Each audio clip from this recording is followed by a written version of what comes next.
Comment sera-t-il possible de se libérer de la structure psychologique de la société? Qu'est-ce qui équivaut à l'essence du conflit? Il n'est pas difficile de couper ou d'élaguer certaines branches du conflit. Mais nous nous demandons s'il est possible de vivre dans une tranquillité intérieure complète et donc à l'extérieur. Cela ne signifiera pas le végétar ou la stagner. Au contraire, nous deviendrons dynamiques et pleins de vitalité et d'énergie. Pour comprendre et nous libérer d'un problème, nous avons besoin d'une énergie abondante, passionnée, persistante, non seulement de l'énergie physique et intellectuelle, mais aussi une énergie quelle que soit la raison, tout stimulus psychologique ou médicament. Si nous dépendons de tout stimulus, ce stimulus lui-même rendra l'esprit terne et insensible. Prenant un certain médicament, nous pouvons temporairement trouver suffisamment d'énergie pour voir les choses beaucoup plus clairement. Mais nous devons revenir à l'état précédent et donc nous devenons de plus en plus dépendants de cela médicament. Ainsi, chaque stimulus, que ce soit de l'église, de l'alcool ou de la drogue, la parole écrite ou parlée, conduira inévitablement à la dépendance. Et cette dépendance nous empêche de voir clairement pour nous-mêmes et donc d'avoir une énergie vitale. Malheureusement, nous dépendons tous de quelque chose. Pourquoi dépendons-nous? Pourquoi cette impulsion est-elle à dépendre? Nous voyageons ensemble. Vous n'attendez pas que je vous montre les causes de votre dépendance. Si nous enquêtons ensemble, nous les trouvons. Et une telle découverte sera alors la vôtre, et donc la vôtre vous apportera de la vitalité. Je découvre par moi-même que je dépends d'une certaine chose. Un auditorium, par exemple, pour être stimulé. De cet auditorium de parler à une grande réunion de personnes, un certain type d'énergie me vient. Par conséquent, je dépends de ces auditeurs, de ces personnes, soit d'accord, soit je ne suis pas d'accord avec moi. Plus ils sont en désaccord avec moi, plus ils me donnent de la vitalité. S'ils sont d'accord, ce que je leur dis devient une chose très superficielle et vide. Je découvre donc que j'ai besoin d'auditeurs, car c'est une chose très stimulante pour diriger le mot vers de nombreuses personnes. Pourquoi? Pourquoi ai-je cette dépendance? Parce que je n'ai rien à intérieurement. Intérieurement, il n'y a pas de source de vie et de mouvement toujours pleine et abondante en moi. C'est pourquoi je dépends. J'ai découvert la cause. Mais la découverte de la cause se débarrassera-t-elle de la dépendance? La découverte de la cause est purement intellectuelle et par conséquent ne peut pas libérer l'esprit de sa dépendance. La simple acceptation intellectuelle d'une idée ou acquiescement émotionnel à une idéologie ne peut pas libérer l'esprit de la dépendance à ce que le stimulus lui donne. Ce qui libère l'esprit de la dépendance, c'est la perception de toute la structure et de la nature du stimulus et de la dépendance. Et comment cette dépendance rend l'esprit stupide, terne et inerte? Seule la perception de cette totalité libère l'esprit. Ensuite, remplissez pour enquêter sur ce que signifie voir totalement. Pendant que je vois la vie d'un certain point de vue, à partir d'une expérience ou d'une connaissance donnée que j'ai accumulée et constitué mes fesses, moi-même, je ne peux pas voir pleinement.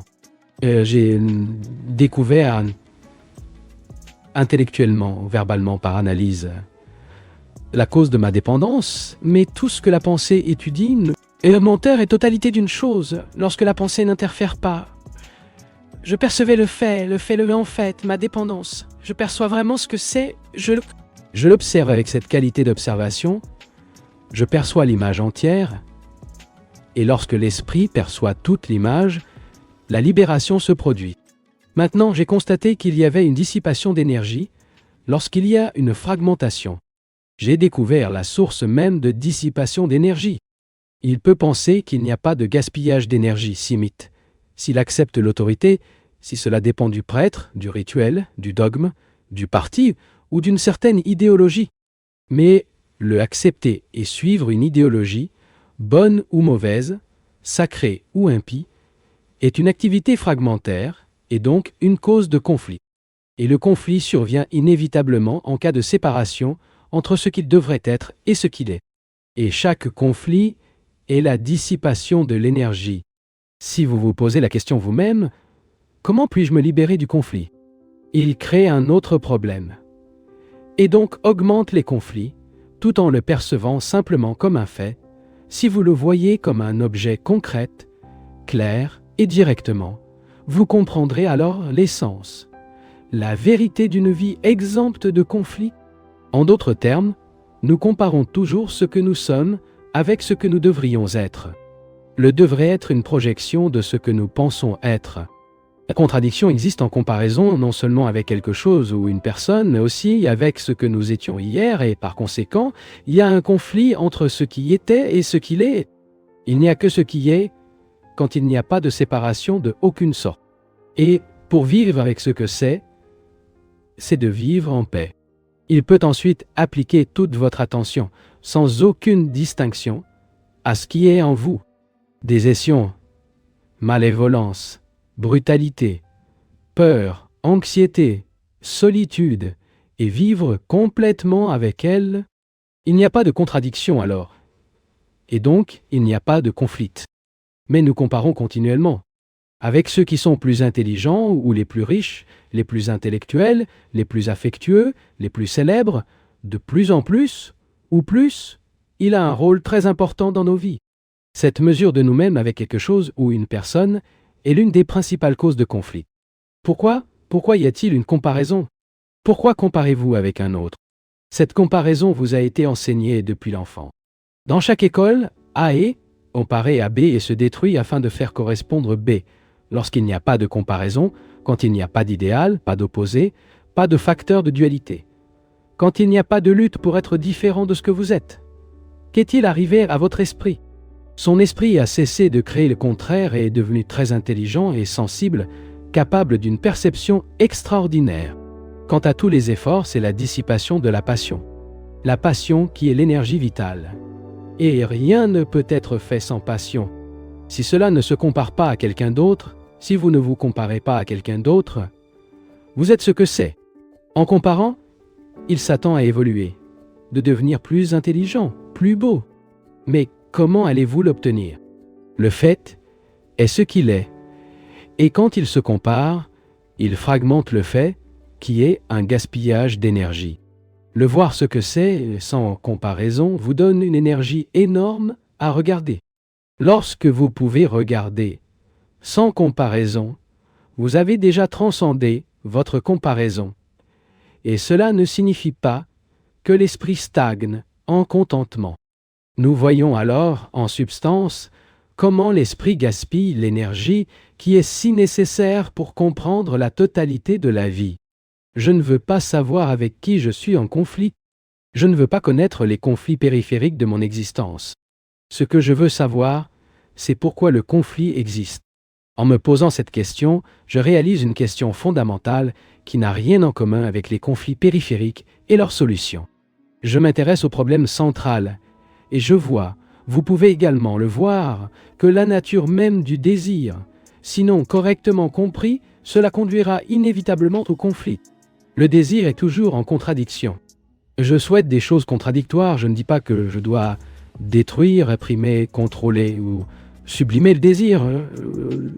Je vois simplement que le désir lui-même est contradictoire. Pas l'objet du désir, mais sa vraie nature qui est contradictoire. Je dois comprendre la nature du désir avant de pouvoir comprendre le conflit en nous-mêmes. Nous nous voyons dans un état de contradiction.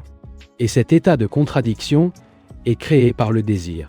Puisque le désir est la poursuite du plaisir et d'éviter la douleur que nous connaissons déjà, nous voyons donc le désir comme la racine de chaque contradiction. Souhaitant quelque chose et en même temps de ne pas le vouloir. Une double activité. Quand nous faisons quelque chose d'agréable, il n'y a pas d'effort temps. Mais le plaisir apporte la douleur. Puis vient la lutte pour éviter la douleur. Une autre façon de dissiper l'énergie. Pourquoi y a-t-il une dualité? Il y a une certaine dualité dans la nature. L'homme et la femme. La lumière et l'ombre. Nuit et jour. Mais intérieurement, psychologiquement, pourquoi avons-nous la dualité?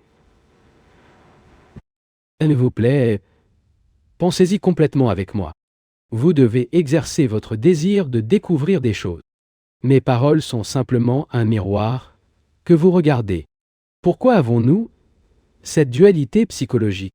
Est-ce parce que nous étions informés de toujours comparer ce que c'est avec ce qu'il devrait être? Nous avons été conditionnés à discriminer ce qui est bien et ce qui ne va pas, ce qui est bon et qu'est-ce qui est mauvais, qu'est-ce qui est moral et ce qui est immoral. Cette dualité avait-elle été survenue parce que nous pensons que si nous pensons à l'opposé de la violence, le contraire de l'envie, de la jalousie, de la maldicité, cela nous aidera-t-il à libérer de ces choses? Utilisons-nous le contraire comme un levier pour se débarrasser de ce que c'est? Ou est-ce une évasion vers la réalité? Utilisez-vous le contraire comme moyen d'éviter ce que c'est, ne sachant pas quoi en faire? Ou vous avez été enseigné par des milliers d'années de publicité qui doivent avoir un idéal, l'opposé de ce qu'il est, afin de pouvoir faire face au cadeau? Lorsque vous avez un idéal, croyez que cela vous aidera à vous libérer de ce que c'est. Ce qui, cependant, n'arrive jamais, car prêchez la non-violence jusqu'à la fin de votre vie, et en tout temps ensemis les germes de la violence, a un concept de ce qui devrait être, comment il devrait agir. Et le fait est qu'il agit toujours dans une manière complètement différente. On voit donc que les principes conduisent inévitablement à l'hypocrisie et à une vie malhonnête. C'est l'idéal qui crée le contraire de ce qu'il est. Donc, si vous savez comment garder ce que c'est, le contraire deviendra inutile. La recherche de devenir égal à l'autre ou égal à votre idéal est l'une des principales causes de contradiction, de confusion et de conflit. L'esprit qui est confondu, quoi qu'il fasse à tous les niveaux, vous voudrez, restera confus. Je vois cela très clairement. Je vois aussi clairement que je vois un danger physique immédiat. Que se passe-t-il alors? N'agissez-vous plus en termes de confusion? En conséquence, l'inaction est une action complète.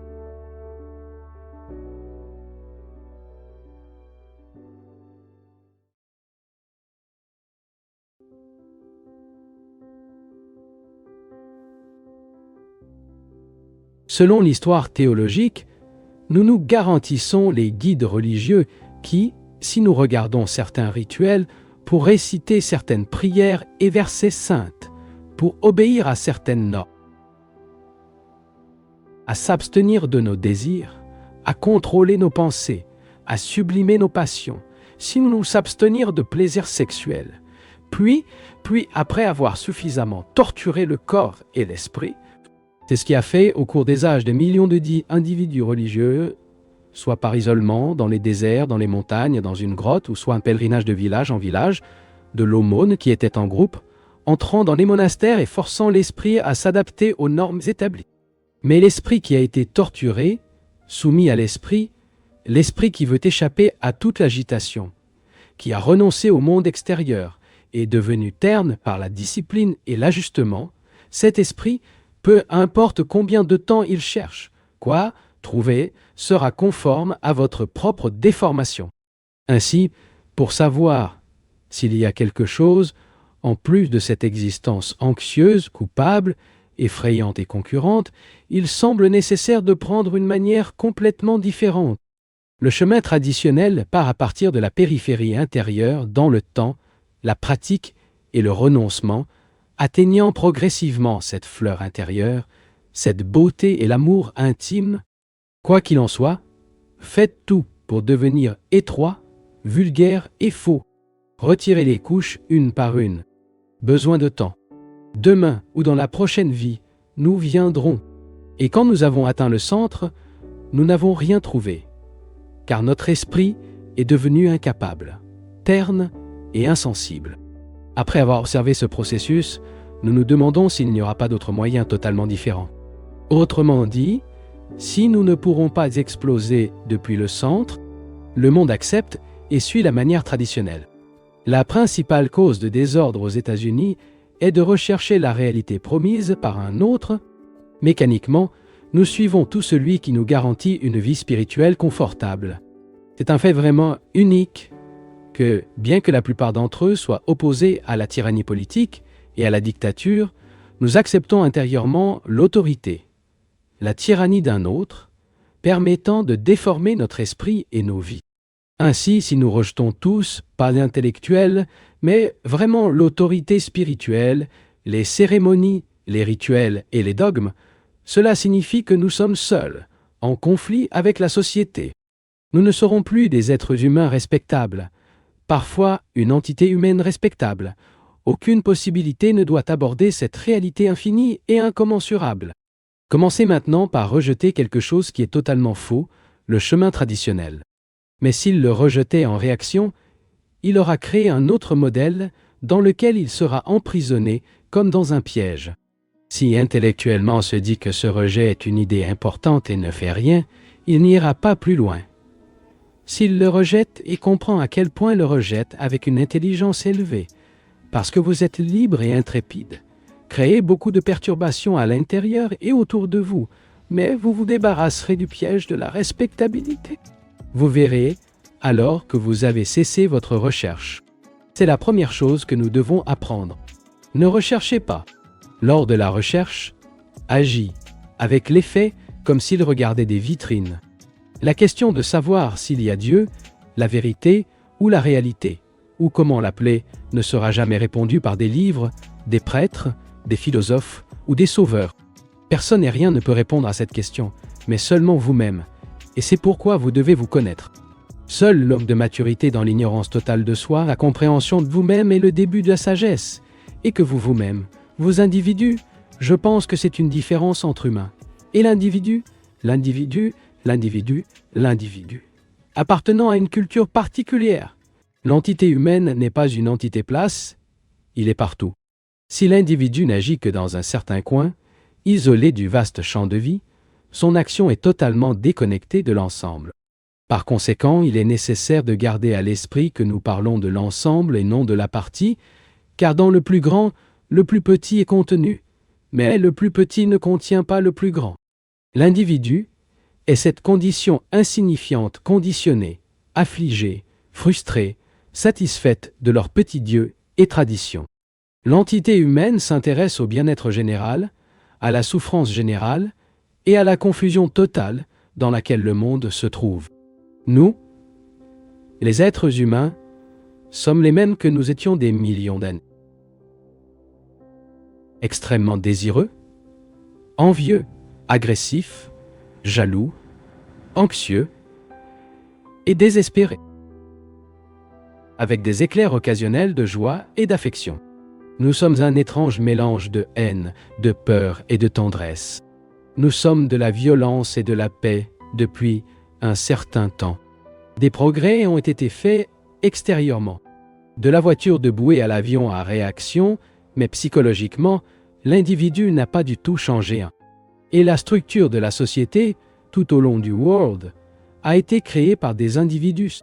La structure sociale extérieure est le résultat de la structure psychologique intérieure des relations humaines, car l'individu est le résultat de l'expérience des connaissances et de la conduite de l'homme englobé. Chacun de nous est le dépôt de tout le passé. L'individu est l'entité humaine qui représente toute l'humanité.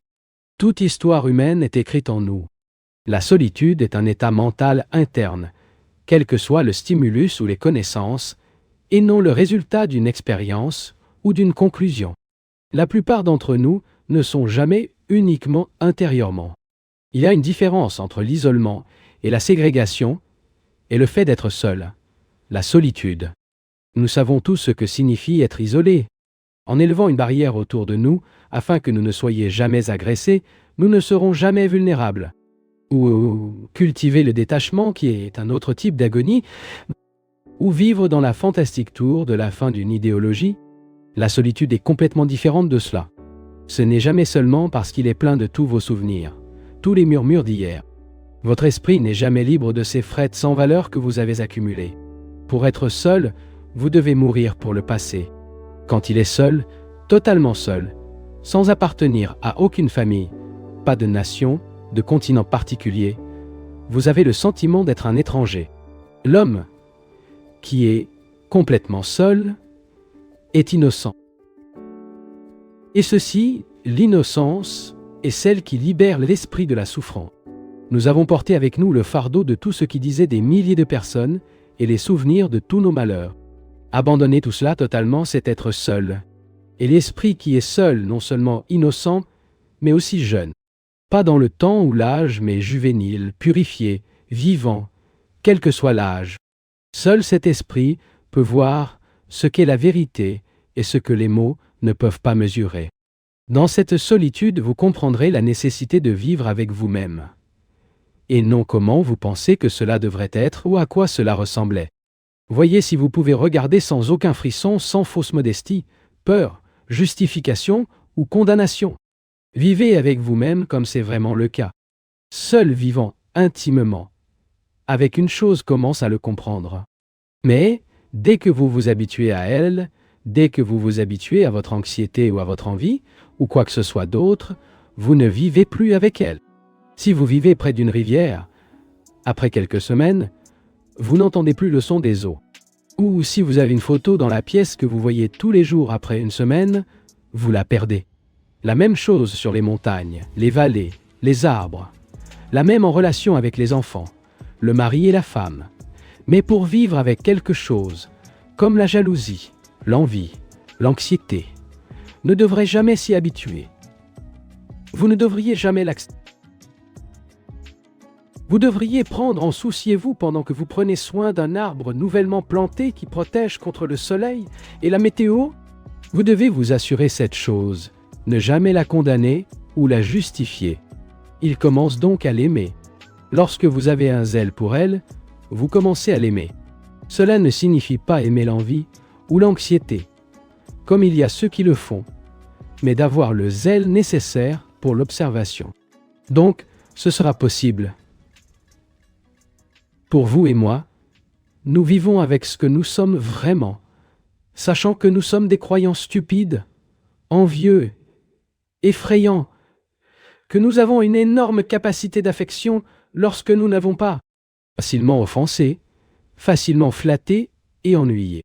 Nous pouvons vivre avec tout cela sans l'accepter ou rejeter.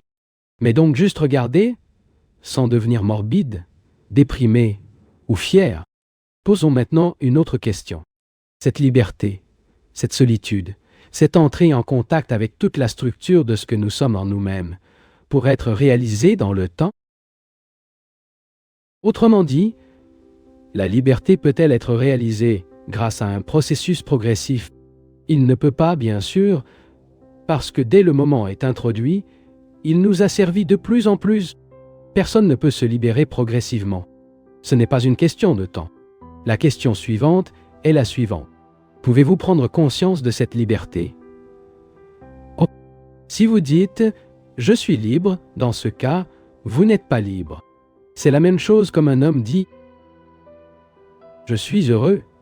Le moment où il dit « je suis heureux » vit dans la mémoire de quelque chose de passé. La liberté ne peut venir naturellement, et non en croyant, en le souhaitant, en le désirant. Il ne peut pas non plus être trouvé, en créant une image de ce qu'elle pense qu'elle est. Pour la rencontrer, l'esprit a tendance à apprendre à regarder la vie, ce vaste mouvement, pas soumis au temps, parce que la liberté dépasse le champ de conscience.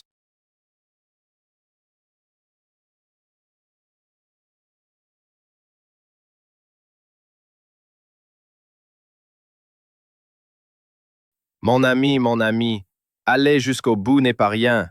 Cela montre que tu t'es soucié suffisamment pour aller au-delà de la surface.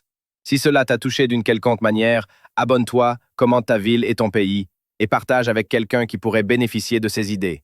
Merci, une grande accolade, et à très bientôt.